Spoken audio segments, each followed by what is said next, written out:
Hey everybody, welcome back to Trekyards. I'm Captain Foley. I am Commander Cockings, and we're talking about someone very special today. Who we can also welcome back, just like we welcomed you back. Mm-hmm. We're going to be talking about Lieutenant Commander Data. Or is he Commander at that point in Nemesis? Well, he's dead at that point in Nemesis. I know, Spoilers. but did he become a Commander before? I think he did. Anyway, Data's back. And his front. We'll talk about his front too. Sure, why not? The whole package. We'll talk about everything. Yes, so he was revealed in the first trailer right at the end, and the internet was abuzz. As we know, Brent Spiner over, obviously all of these actors were asked over the 20 years, would you come back? And they normally say, if the money's right, if there's a good script. But Brent was the one that most of all said, no, same with Rob Picardo, to play their respective unaging roles. Despite knowing that you compare Brent in Farpoint to Nemesis, stark difference of age. So already, he's already aged. But, I mean, I know this is one of your pet peeves, Stuart, that people say, well, Data doesn't age. Data can't age. But he does age. He says he can age just like anyone else should he choose to. Yeah. But that's like a small line in a small episode. That's all the grander canon that most news articles on random sites don't tend to report. But he is back. He was reluctant to come back, but they promised him digital de-aging and we suspect not being in it very much. But he was in this first episode of Picard twice. The two scenes we've seen before, which is possibly sad that you might not get more of him, or exciting because we might get more of him in different ways. The first scene is Picard. What was your first reaction? Because also this was the start of the journey. I really loved the opening of Picard for that nostalgia factor. The Enterprise D at 10 forward, you got Data playing poker. It was awesome. However, Data bugged me a little bit, just because his eyes seemed really off. That was the one thing I really locked on. And we do have comparison shots in a minute, so we'll be able to do directs. But it's our first reaction right now. Yeah, sorry. Yeah, but yeah, his eyes seemed off. But other than that, I mean, his face looked a little bit funky, but we had already kind of got used to that from the trailers that we had seen, so we've already visually kind of got used to it. Other than that, I thought it was good. It was great to see him back and to have the interaction with him and Picard. I thought was fantastic. So I was overall happy. I was just a little bit put off by some of the appearance things. And I think it might have been a lot to do with the lighting, because there was like bright sunlight coming through the windows of 10 forward. Plus later when we see him in the vineyard, also bright sunlight. Sure, he's in the shade, but still, it's outdoor natural light. It's a different kind of light. Yeah, and in fact, between the first trailer and this trailer, or the final episode, sorry, they color graded it from being a clean effect to being more orange in general, which does also change the effect. So my first reaction was brilliant opener. I kind of don't like the word nostalgia, and the now people associate, we're throwing stuff at the fans. But I mean, this is a completely logical start. I hate that this is part of the universe. I mean, Picard is, he says in a later scene, and it's a wonderful moment, where he says, oh, do you sleep poorly? No, I slept basically wonderfully. It's waking up that I'm starting to hate, because this is him in his most comfortable place, which is his favourite ship, the Enterprise D, with Data as he knew him before his death, before the incident, and playing poker, something they obviously grew to do after Generations. And also your camera's gone. Do you want to reset your camera briefly? Oh, it's fixed. Sorry, it's fixed. So I mean, it makes a lot of sense, and it's fun for the audience, because also you seeing this completely wrong uniform era appropriate Data in the set, and we get so it makes sense completely from a storytelling perspective. So nostalgia, and it's just a clever way of opening. But seeing him in this uniform, I mean, that's where the bonus points are.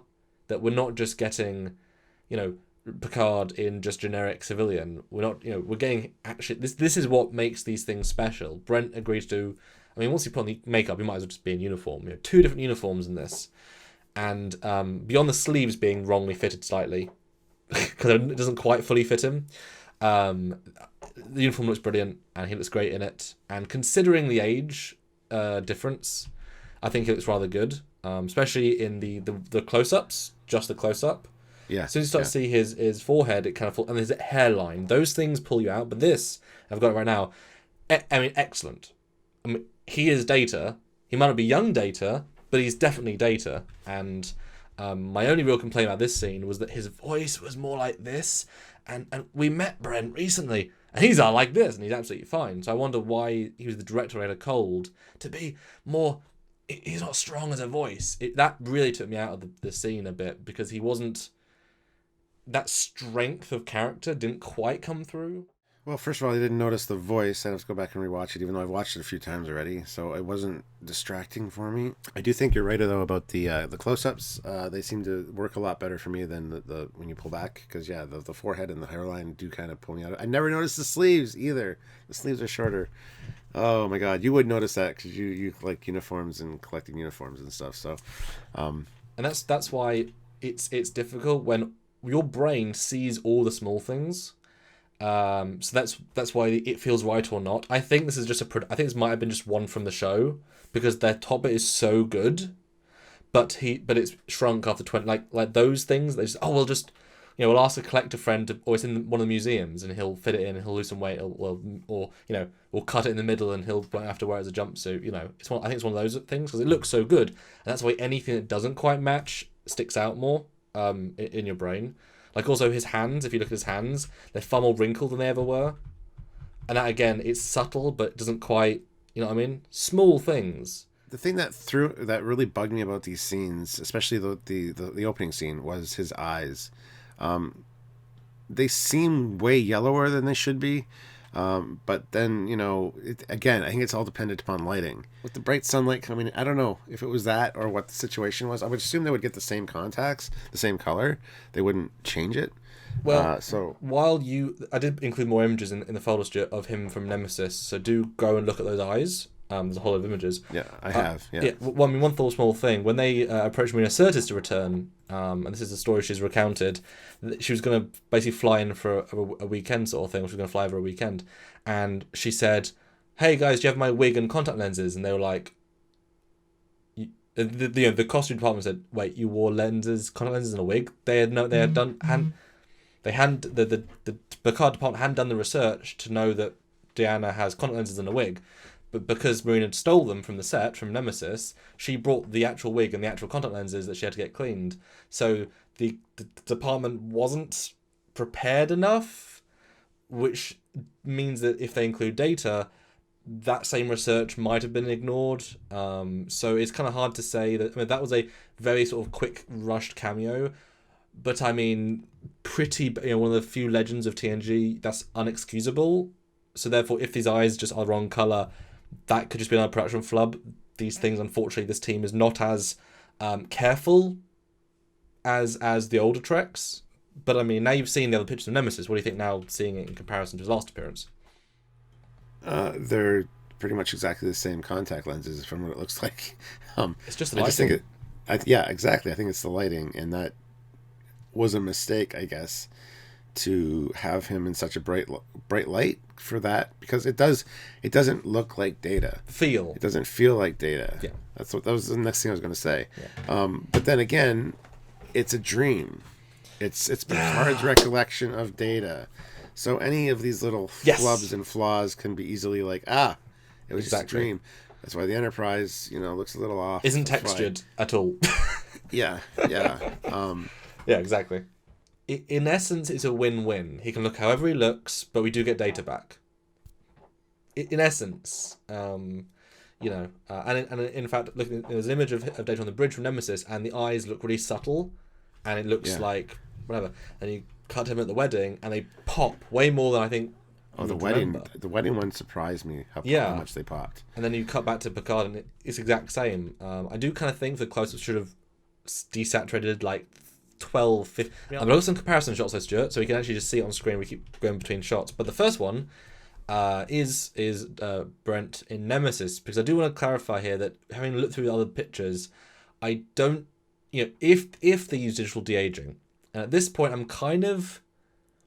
don't think they did almost any.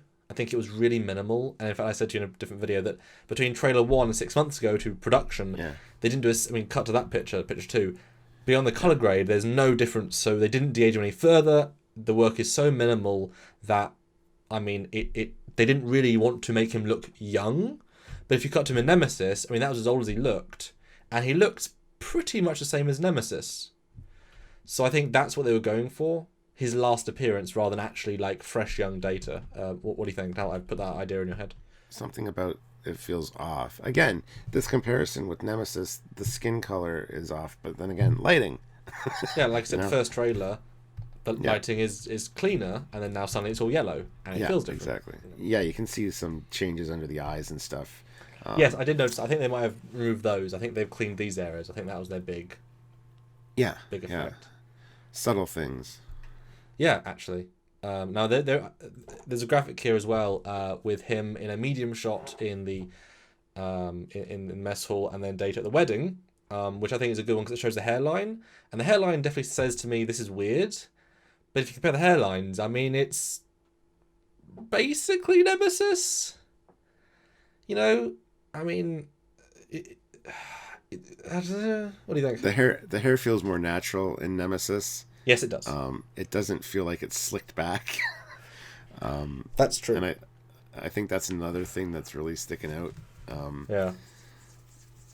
I don't know. I don't know what to think about that. The most weird thing, we said this since the first trailer, Brent Spiner has thinner cheeks in real life. Yeah. And for some reason, for Star Trek Picard, he has thicker cheeks. I'm not joking. He is fatter in this than he is in real life. He looks like a chipmunk. It goes back to maybe his voice as well. Maybe he was sick and he was kind of bloated, yeah. Because the voice is weird. Now, they might have put more layers of makeup on him to hide his wrinkles. So it might be, and therefore if you add like thicker, but it feels as if he's wearing like chin pad, like something. And again, Nemesis is a bad example because that was him 20 years ago. But we saw Brent not long ago, and he looked better than this. Yeah, we saw him like 4 months ago. Yeah. I think we can cut a picture of him signing stuff. It might or may not include his cheeks. I forgot if he did a pose picture. So it's one of the things. The hairline is a bit off, and the cheeks are very off, and the wrinkles are a bit... So all these things put together, he doesn't look as good. But if you cut the close-up, he looks really good. So it's kind of like lots of small things put together don't quite work. And his lips. His lips bug me. And then I wouldn't say nitpicky, but there's only certain things you can do. But his lips from Nemesis to this, where have his lips gone, Stuart? Yeah, that's the other thing that's really off. And it's the Uncanny Valley thing, right? That they talk about with faces. There's something about this, and we hear this. I hear this on Corridor Digital all the time when they talk about the CGI. Guys. There's something there that's off, but you don't know what it is. You can tell it's not right. It's not natural.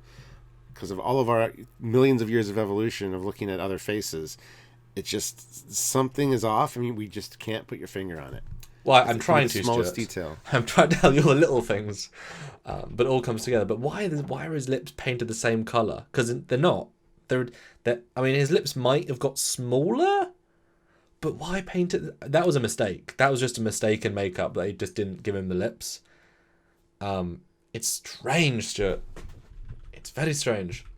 It is strange. I mean, you can see here in the vignette, his lips are bigger, but they're the same colour. And it's like, but they're not meant to be. It makes you wonder that did they actually look at reference pictures of Brent or not? Because I've got pictures of Nemesis here, and it does affect the look of the, did they just not look at Nemesis? Did they just not look at him? But you would think to rebuild the makeup, you'd look at it. But that sounds so disrespectful, because obviously they must have to compare it. But then how do they miss... If you're a makeup artist, the lips are a big feature of anyone's makeup. So it's like you messed up something. Like it's not you messed something up, and you could digitally change. You could digitally fix that as well. You really could just brighten up the red and color grade it. But boy, there's close-ups. I like the close-ups. I think Brent has aged tremendously well, and we are very lucky to have him. And in uniform, it looks great. And I really wish. I think one thing that they would benefit from is a walk and talk, if they had motion, where you're not just looking at his face statically. I think that would help. Yeah. I got to agree with that. So give him more scenes, guys. Give him more, because it was such a joy. Although we've already seen these scenes, it's kind of like a. But anyway, but you said in one of our other reviews that this might lead into a living. Ooh, yes. Data, And I mean, Brent has said he doesn't want to be Data back because he ages. But can you imagine the caveat if they bring him back as a living, breathing person, and then you could have Brent back? I mean, Brent would love the paycheck. It would add a lot to the show to have Brent as an active main character in season 2, just being a humanoid body. I mean, that is an amazing fix. And just to explain what we're talking about, yes. there was an explanation of Maddox using his engrams to create Daj and Soji. So, if all of his memories and everything are can be contained in one engram, you can recreate him essentially as not a synthetic, but like a artificial in a flesh and blood body, as they call it. So it'd be cool if Maddox could actually give Data what he's always wanted, and that's to be human, essentially. Bring him back, make him human. It would complete his character arc. He actually reached his goal of becoming human, and it would make Maddox not be such a guy we don't like from Measure of a Man. Kind of complete his arc as well. So that'd be kind of neat. And it's nice because one of Brent's conditions coming back as well was not undoing Nemesis. But if bringing him back, because his positive brain might be the answer to a problem as well, la. So that might be just a huge cool thing that maybe Brent would be okay with, to bring a version of the character back. I can't imagine everything is reloaded. That seems kind of ludicrous. 36 years of memories, and plus all the colonists. I mean, the legacy memories, I find that completely unrealistic. But I mean, the essence, as Patrick himself, Picard said, the essence of Data. Because then Brent gets to play another variant of, he's played Law, B4, Data, Sung, other Sung, so to play humanoid sense of Data. I mean, he's a very versatile man that can make a lot of variations of performance. So, that would be a season 2 strong thing. And it's totally logical with what they've set up. So, yeah, he'll just charge more than most other actors, and that's the only problem. But no makeup time. Yeah, that's interesting. So, there you go, guys. That's kind of our look at Data.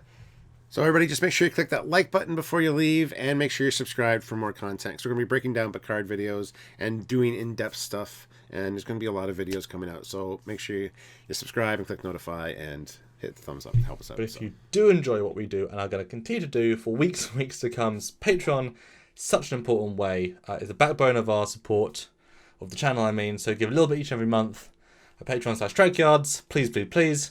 And of course, super chats on our lives, they are amazing, or a one-time donation at trekyards@hotmail.com. YouTube is a fickle mistress, and the income has gone down year upon year from what they give us, but you guys have shouldered that burden and done some really good things. So if you want to see more, you got to help, but you do, and we thank you. That's right. So until next time, guys, I'm Captain Foley. I'm Connor Congress. Bye, guys.